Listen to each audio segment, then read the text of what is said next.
ഇന്ന് നമ്മൾ ഡിസ്കസ് ചെയ്യുന്നത് കേരള ഫ്ലഡ് സെസ്സുമായി ബന്ധപ്പെട്ട ഒരു കാര്യമാണ്. പുതിയൊരു സർക്കുലർ ഗവൺമെന്റ് ഇഷ്യൂ ചെയ്തിട്ടുണ്ട്. Kerala government circular number 9/2024 dated 24th May 2024 issue ചെയ്തിരിക്കുന്നത് കേരള സ്റ്റേറ്റ് GST ഡിപ്പാർട്ട്മെന്റ്. എന്താണ് ഇവർ പറയുന്നത് എന്ന് നോക്കാം. ഇത് പറയുന്നത് റീഫണ്ട് ഓഫ് കേരള ഫ്ലഡ് സെസ്സുമായി ബന്ധപ്പെട്ട കാര്യമാണ്. Refund of Kerala flood cess. നമുക്കറിയാം GST-യിലെ ഈ കേരള ഫ്ലഡ് സെസ്സുമായി ബന്ധപ്പെട്ട് ഒരു റൂൾ ഉണ്ട്, കേരള ഫ്ലഡ് സെസ് റൂൾ 2019. അതിൽ പറഞ്ഞിരുന്നത് Kerala flood cess paid will not be refunded എന്നായിരുന്നു. അപ്പൊ റീഫണ്ട് നമുക്ക് ലഭിക്കില്ല എന്നായിരുന്നു. പക്ഷേ പിന്നീട് അമെന്റ്മെന്റ് കൊണ്ടുവന്ന് Kerala flood cess paid excess ആണെങ്കിൽ അത് റീഫണ്ട് അലവ് ചെയ്യുന്ന ഒരു റൂളും കൂടി കൊണ്ടുവന്നിരുന്നു, അമെന്റ്മെന്റ് കൊണ്ടുവന്നിരുന്നു. അപ്പൊ അത് പ്രകാരം കേരള ഫ്ലഡ് സെസ് പേ ചെയ്തിട്ടുള്ളത് ചില സാഹചര്യങ്ങളിൽ റീഫണ്ടിന് അർഹതയുണ്ട്. അപ്പൊ ഏതൊക്കെ സിറ്റുവേഷനിലാണ് റീഫണ്ടിന് അർഹതയുള്ളത് എന്ന് നമുക്ക് ആദ്യം നോക്കാം. അതിനുശേഷം ഈ സർക്കുലറിലേക്ക് തിരിച്ചു വരാം. ഇതാണ് കേരള ഫ്ലഡ് സെസ് റൂളിന്റെ റൂൾ 3-ലെ സബ് റൂൾ 6. അതിൽ പറയുന്നുണ്ട് no refund of flood cess paid to government shall be allowed except in the following circumstances. അപ്പോൾ ഈ സിറ്റുവേഷനുകളിൽ റീഫണ്ട് അലൗഡ് ആണ്. 1, 2, 3. അപ്പൊ 3 സിറ്റുവേഷനിലാണ് ഫ്ലഡ് സെസ് പെയ്ഡ് നമുക്ക് റീഫണ്ട് ആയിട്ട് കിട്ടുക. എപ്പോഴൊക്കെയാണ്? 1, cess collected from a recipient for which flood cess was not leviable. അപ്പോൾ ഫ്ലഡ് സെസ് ബാധകമല്ലാത്ത സിറ്റുവേഷനിൽ ഫ്ലഡ് സെസ് കളക്ട് ചെയ്തിട്ടുണ്ടെങ്കിൽ അത് നമുക്ക് റീഫണ്ട് ആയിട്ട് കിട്ടും. സപ്ലയർ ആണല്ലോ ഫ്ലഡ് സെസ് കളക്ട് ചെയ്തിട്ടുള്ളത്, അയാൾക്ക് അത് റീഫണ്ട് ആയിട്ട് വാങ്ങാം. ചില തടസ്സങ്ങൾ ഇവിടെ വെച്ചിട്ടുണ്ട്, അത് നോക്കി നമുക്ക് മനസ്സിലാക്കാവുന്നതാണ്. അപ്പോൾ ഫ്ലഡ് സെസ് കളക്ട് ചെയ്തു, പക്ഷെ അത് കളക്ട് ലെവിയബിൾ അല്ല. അങ്ങനെ ഫ്ലഡ് സെസ് ബാധകമല്ലാത്ത കാര്യത്തിന് കളക്ട് ചെയ്തിട്ടുണ്ടെങ്കിൽ നമുക്ക് റീഫണ്ട് വാങ്ങാം. രണ്ടാമത്തെ കാര്യം, flood cess collected and paid ആണ്, but corresponding supply has not been completed. അപ്പോൾ ഒരു സപ്ലൈ നടക്കുമെന്നുള്ള പ്രതീക്ഷയിലാണ് കളക്ട് ചെയ്ത് അടച്ചത്, പക്ഷെ സപ്ലൈ നടന്നില്ല. അതുപോലെ മൂന്നാമത്തെ, multiple e payment of same flood cess due to amount made along with return due to technical defect in the treasury payment gateway. അപ്പൊ നമ്മൾ മൾട്ടിപ്പിൾ പേയ്മെന്റ്, ഒന്നിൽ കൂടുതൽ പേയ്മെന്റ്, ഒരു പേയ്മെന്റ് നടത്തുന്നതിന് പോലെ 2 പേയ്മെന്റ് ഒക്കെ നടത്തി, അങ്ങനെയുള്ള due to technical defect in the treasury payment gateway. Okay, അപ്പൊ ഇങ്ങനെയുള്ള 3 സിറ്റുവേഷനിൽ നമുക്ക് റീഫണ്ടിന് അർഹതയുണ്ട്. ഓക്കെ, അപ്പോൾ അതാണ് റീഫണ്ടിനെ പറ്റി അർഹതയുള്ള അവസ്ഥകൾ ഇങ്ങനെയാണ് വരുന്നത്. ഇനി നമുക്ക് സർക്കുലറിലേക്ക് തിരിച്ചു വരാം. അപ്പോൾ അതുമായി ബന്ധപ്പെട്ട് എന്താണ് ഇവർ പറയുന്നത്? അത് ഇവർ പറയുന്നത് 3-4 കാര്യങ്ങളാണ്. ഒന്നാമത്തെ കാര്യം, ഈ റീഫണ്ടിനുള്ള അപേക്ഷ, application for refund shall be submitted manually. അപ്പോൾ ഇത് ഇലക്ട്രോണിക്കലി നമ്മൾ റീഫണ്ട് അപേക്ഷ വയ്ക്കുകയല്ല, it is a manual application. ഇനി രണ്ടാമത്തെ കാര്യം അറിയേണ്ടത്, ഇതിന് എത്ര സമയത്തിനുള്ളിൽ അപേക്ഷിക്കണം?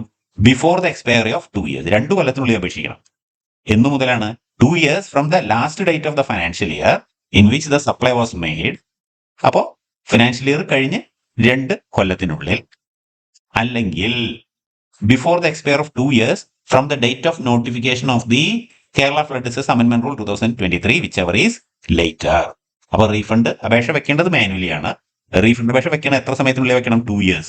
2 years എന്ന് പറഞ്ഞാൽ ഫിനാൻഷ്യൽ ഇയർ കഴിഞ്ഞ് 2 years, അല്ലെങ്കിൽ Kerala flood cess amendment rule കൊണ്ടുവന്ന നോട്ടിഫിക്കേഷന്റെ ഡേറ്റ് ഇതായതാണോ അവസാനം വരുന്നത്, ആ ദിവസം മുതൽ 2 കൊല്ലം.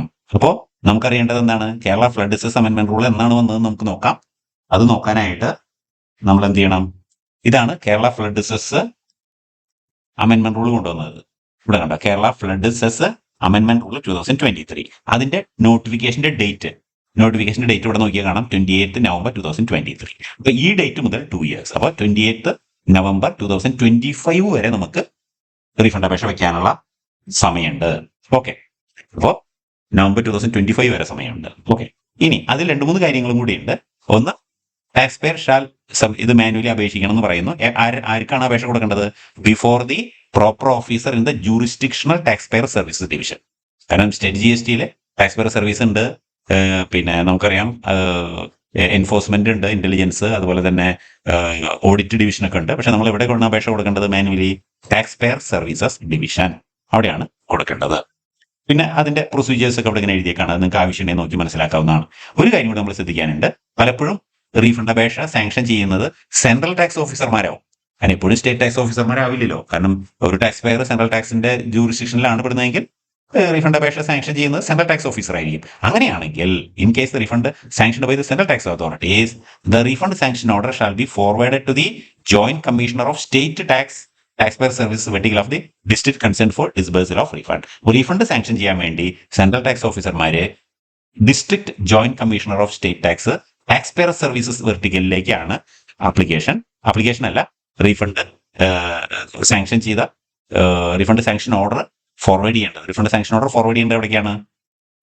JC tax pair service division of district of the respective district.